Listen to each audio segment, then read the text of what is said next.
Welcome to Holistic Accountant Podcast, where we aim to showcase how adopting a holistic approach in accounting and tax maximizes value for clients.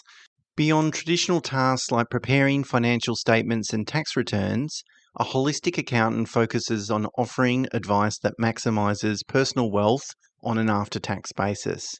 If you enjoy this episode, please consider leaving a rating and sharing it with those who might also benefit. And to ensure you stay updated, subscribe to our weekly email.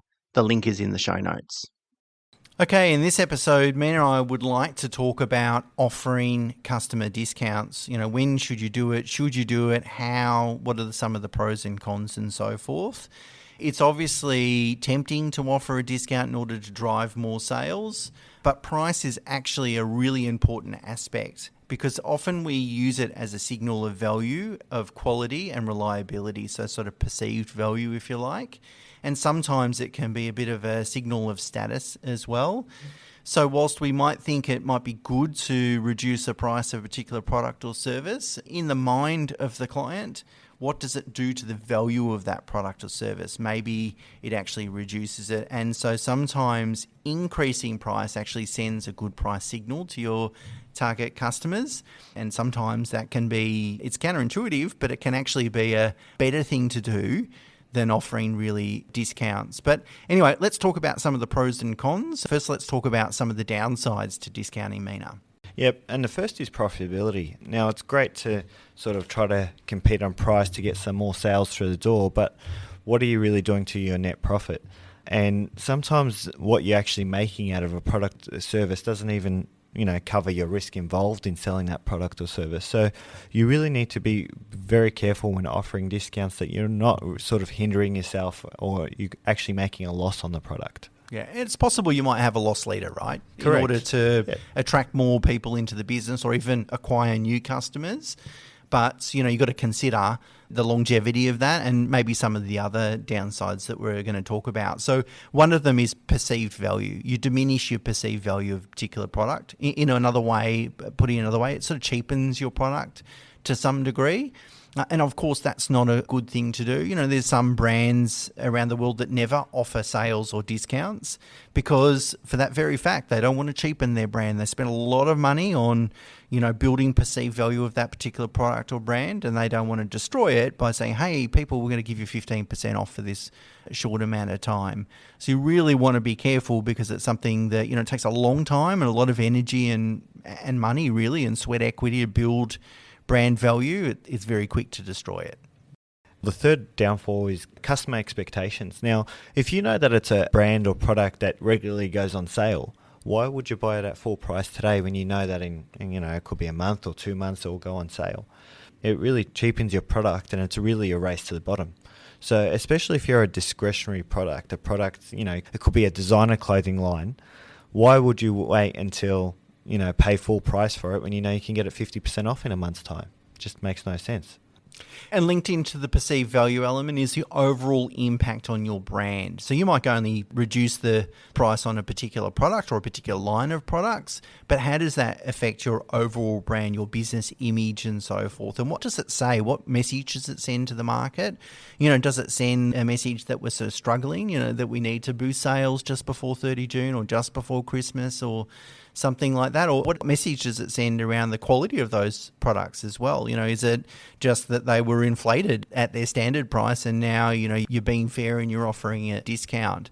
So it's not just about, a product-based issue. It's really thinking a bit wider than that and thinking about what is the overall impact on the brand. And sometimes discounting can be negative. Yep.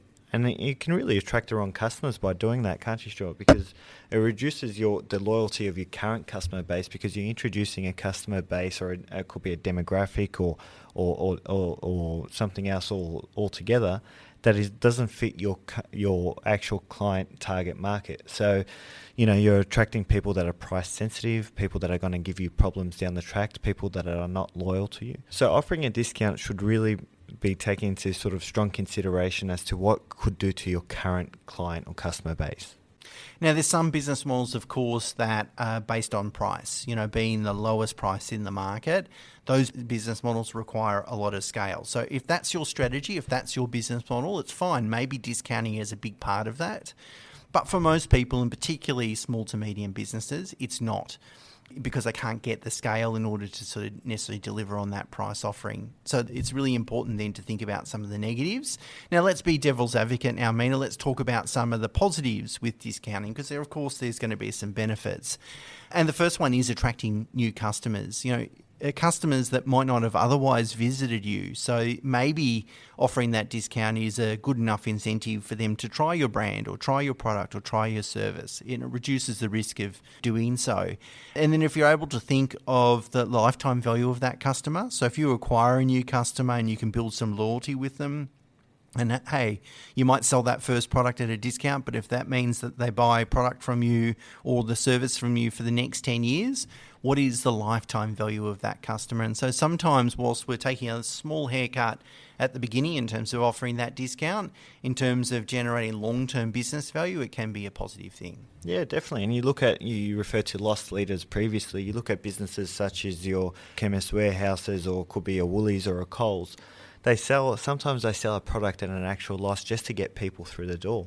And from there, if I use the Chemist Warehouse as an example, they've got that client in their database, whether they've dropped off a script or, retained their business in terms of, future repeats and so forth. So it's not a bad process to go by if you're focusing on volume and getting new customers through the door. And another benefit is if you're trying to clear out dead stock. Now, if you've got a lot of stock that's, just sitting on the shelf, it's obviously costing you money because it's not moving. Now, offering a discount on that particular product would serve you well to get rid of it rather than writing it off altogether. Next one is rewarding customer loyalty, and that might come into play, if people are spending a certain amount over a certain period of time, or, the 10th product comes at a discount, or, those sorts of things, to really reward the loyalty, reward people returning to you and making those repeat purchases. And another consideration is if you've got a new product that you're trying to introduce into the market, and you might want to offer a discount, for example, to your current client base or customer base to get that product out there. And through that, you can, people talk about that product. It's a form of advertising. So it's a way of getting it out there for you. And lastly, there's lots of benefits, but the ones that we want to talk about and identify in terms of offering discounts is potentially to promote referrals.